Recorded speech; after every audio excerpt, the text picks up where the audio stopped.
Hi, everybody. Thanks for listening. I'm Jenny. I'm a life coach. And today I'm talking about how narcissists hijack empaths. I know I've been gone for a while, and I'm very sorry about that. My life got a little bit hectic there. Um, my landlord raised my rent like $400. I had to go move. Moving always takes me out for a while. But I also got my peer support certification, which, if you don't know what that is, it's for people who have gone through substance use or mental health problems who are in recovery and want to help other people, peer support specialists. And it's amazing because the places that employ these people, these peer support specialists are so much better at connecting to people who need help a lot of the times than therapists or psychologists can come across as kind of clinical, or they don't have the lived experience to really relate to people that well. And so I went through this training and it was so amazing. The people that I met, um, most of them were there with substance use experience, and their stories were just so inspiring. And they just had the best personalities. And it just, I am just in awe of people who go through hard things and just come out the other side and want to, help other people. So if you're struggling with substance use or a mental health issue, I would encourage you to look for facilities that have peer support specialists. And if you've been through a substance use or mental health journey and you're at least 1 year, 1 year sober, or 1 year out of your toxic situation, you can go get the certification. It's a 1 week training. You really need to be prepared to get your hands dirty. These peer support specialists, they go transport people, they visit people in their homes. So, it can get pretty intense. You really have to be prepared for that. We had a veterans, there were some veterans in the group who really amazed me because they're going into like homeless camps. They're going into homeless camps and like looking for veterans to help. Just really amazing people. So I'm so glad that I had that experience with that group. I also got my RBT certification, which is registered behavior technician. I've been doing some job hopping, and one of the jobs was working with autistic kids. So I got to see the ABA side of psychology, which is completely different than the psychology that I'm used to. So that was really interesting too. And um, and I'm also learning a lot about Jungian life coaching, which is based on Carl Jung's psychological principles. It's very subconscious focused, and I'm just learning the coolest things. And one thing that all of that has really taught me is how important community is.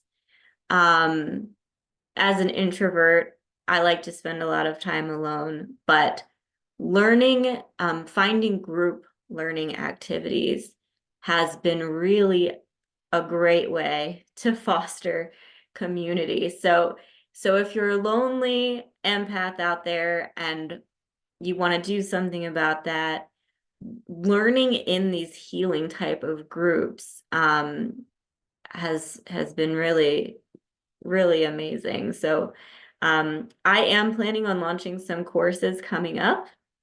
So that's one place you can look for that. But I mean, there's tons of options there. And oh, and I also um I also went and got a full psychological evaluation too, because I just am so sensitive.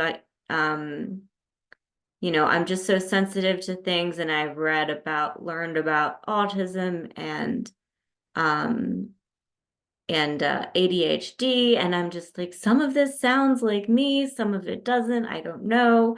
So I finally went to I got a full psychological evaluation, got my IQ test, which is very high.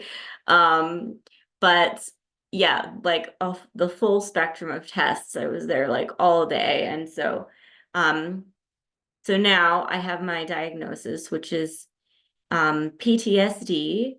And he said technically it should be CPTSD, but he can't diagnose that because it's not officially recognized.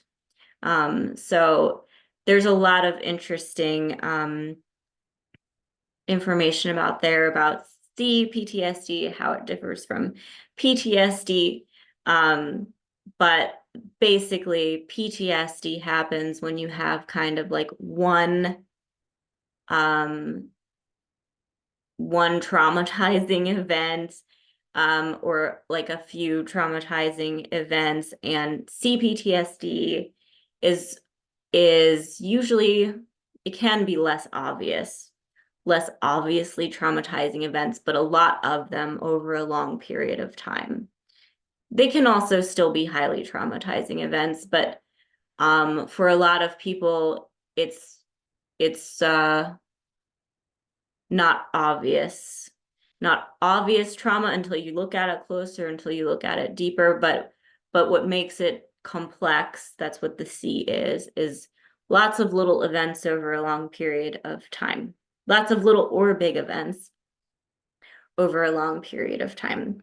And part of the reason I did that is just because I feel like a guinea pig, or like an investigative journalist, right? I go through things myself, I go learn things myself. So I can really relate to people from a place of having experienced it myself. And so I like having that immersive experience in psychology, if that makes sense. But anyways, enough about me. I moved now. I've got good people around me. I'm still constantly learning all the time. Things are good. So how do narcissists hijack empaths? I wanted to talk about this because there's so many ways that narcissists control empaths. There's so many games that they play. There's a lot of information out there. But there's one thing that I experienced when I was with a narcissist that I haven't heard anyone mention. And so that's what I want to talk about today. And that form of control is called state transference. State transference. Okay. Transference is when you transfer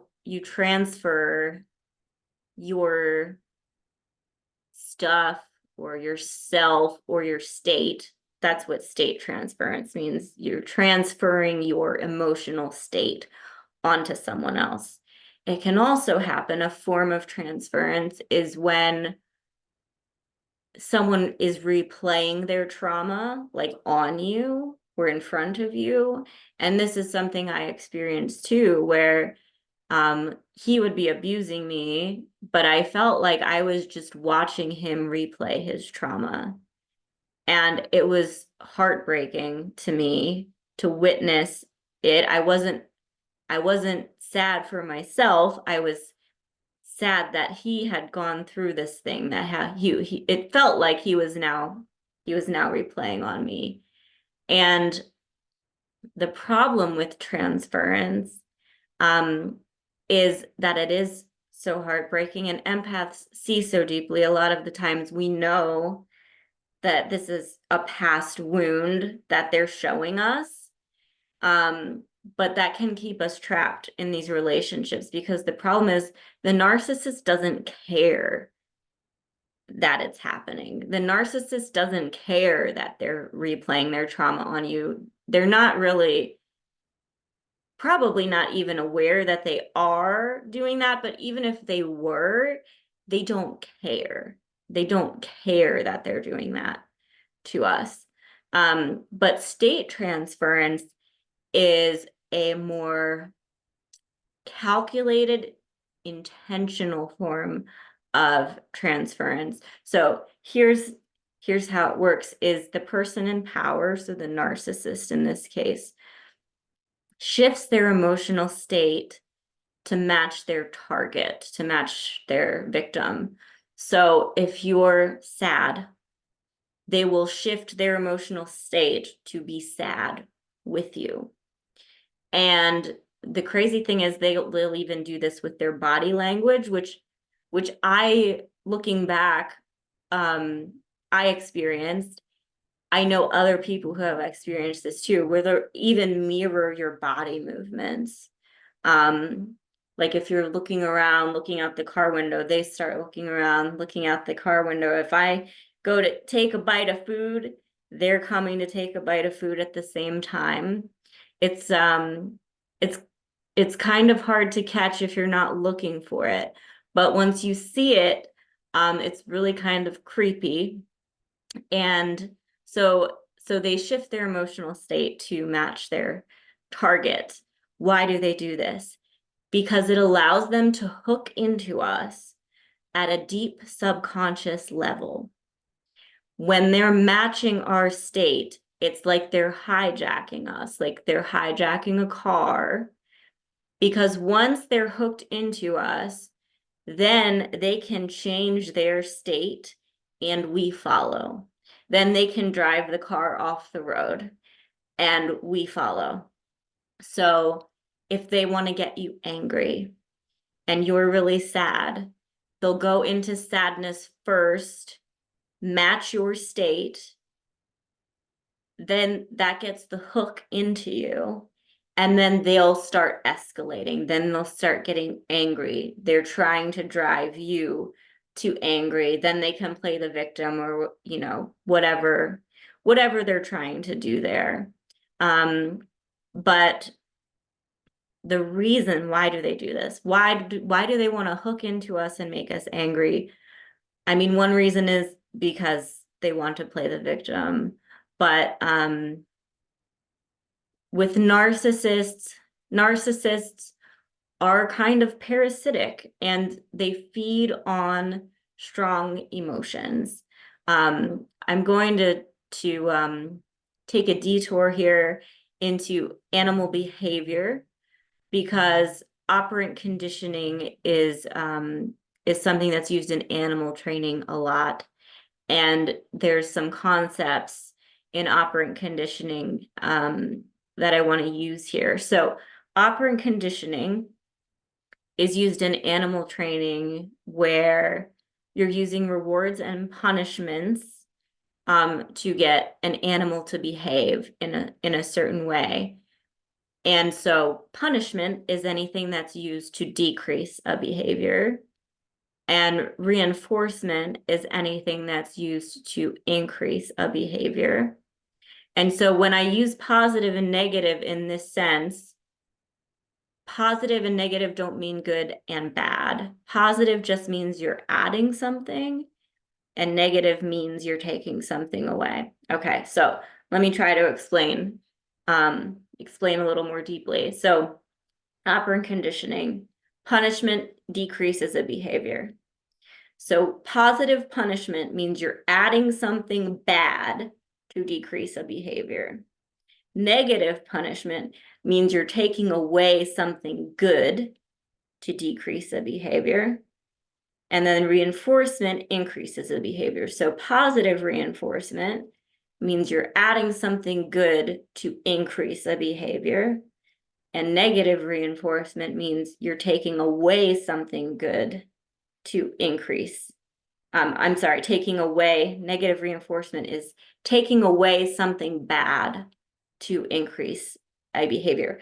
And so normal people, if we get an angry reaction from someone, that's usually you're adding something bad to decrease a behavior, a negative reaction, right? So that would be adding something bad to decrease a behavior would be positive punishment. But with narcissists, that's actually reinforcing to them.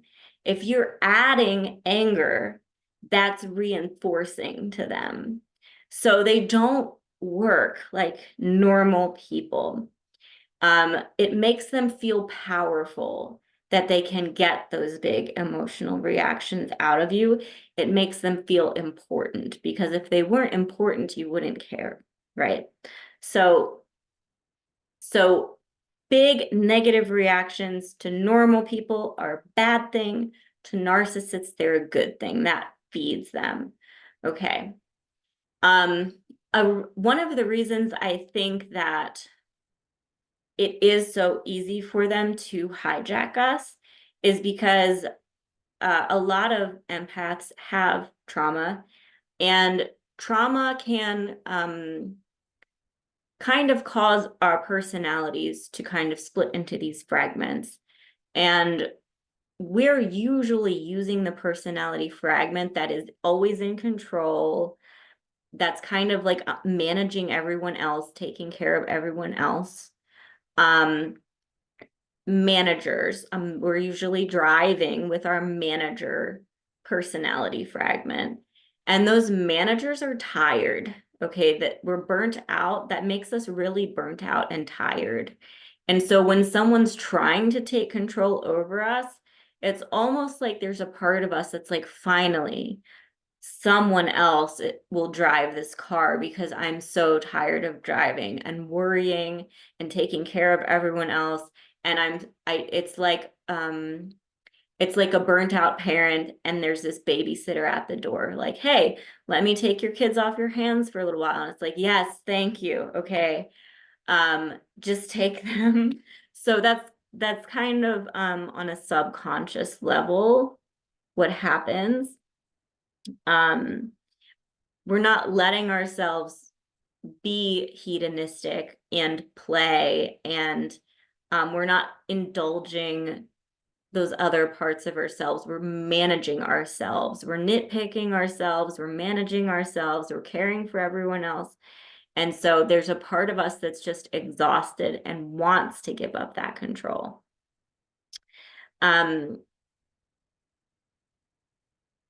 Another interesting difference between empaths and narcissists is with empaths, our trauma manifests as a really harsh inner critic. But with narcissists, their trauma manifests as a very harsh outer critic. So empaths usually are way harder on themselves than they need to be, and narcissists are way harder on everyone else than they should be. And I mean, the real question is, what do you do about that? So, I mean, the common advice for working with narcissists is to gray rock them or to go no contact.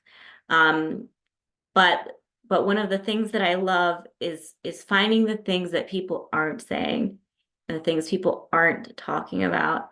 And so one trick that I'm going to add to that mix is embarrassing them, because they're all about appearances. And you have to be careful with this, because some of them are dangerous and some of them will punish you for embarrassing them. But even though they feed on emotions, even bad emotions, the one emotion they hate is embarrassment. They hate being embarrassed. They hate anything that hurts their image.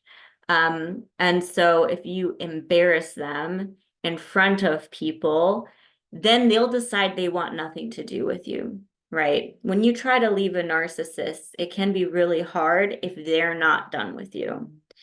If they're not done with you, they will keep trying to pull you back in, to reel you back in. So you can kind of try to make them think it's their idea. And so one of the ways to make them think it's their idea is to embarrass them. And if you don't know what gray rocking is, that's just giving them as little emotion and interaction as you possibly can. Just the briefest yes or no answers, as little interaction as possible. If you have to co-parent with a narcissist, that's usually the advice people will tell you, is just start gray rocking them. Just give them as little emotion as possible. Another thing you can do is just repeat what they say back to them. Oh, I'm a terrible person. Okay. Because you want to keep them guessing, right? You don't want to show your cards. If you tell them what you think and what you feel about that, you're showing them your cards. But then they know you're analyzing something, but they don't know exactly what you're thinking. Okay, so just repeating what they say back to them. But the best thing you can do, of course, is to go no contact, because you can't win with them. The only way to win the game is not to play. So these are just kind of ways to survive temporarily until you do get away. And so embarrassing them ultimately is a way to get away, where they'll actually leave you alone and let that happen. I would argue that that's what worked for me. So anyways, I hope that's helpful. If you are looking for community, one other thing I'm going to mention is I have started a Discord channel, and that's going to be available to any coaching clients. It's going to be available to anyone who takes my courses that are coming up, and it's going to be available to anyone who is supporting this channel through Patreon. So if you want to join the Discord channel, check out the links in the description. There'll be a link to Patreon, or you can wait until a course comes out. If you have any questions about any of this stuff, any requests for things that you want to hear me talk about, shoot me an email. I'd love to hear from you. It's great to be back, and thanks for listening, everybody. Bye.